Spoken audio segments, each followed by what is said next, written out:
Hello friends, நான் தான் உங்கள் ஹரிஷ் டெக். இப்போ நம்ம என்ன பார்க்க போகிறோன்னா, how take a video from Instagram. For more information please subscribe and like the video.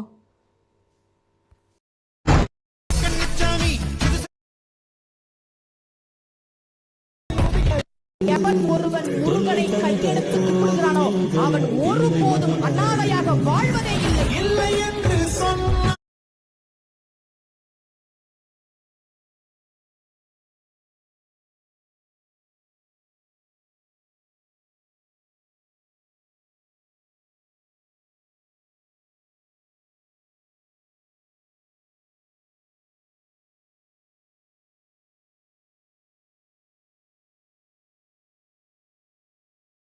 Full video வந்து யூடியூப் சேனலில் கொடுத்துருக்கோம். அங்கே போய் ஃபுல்லாக பார்த்து தெரிஞ்சுக்கோங்க. இதில் ஃபுல்லாக வரணும்.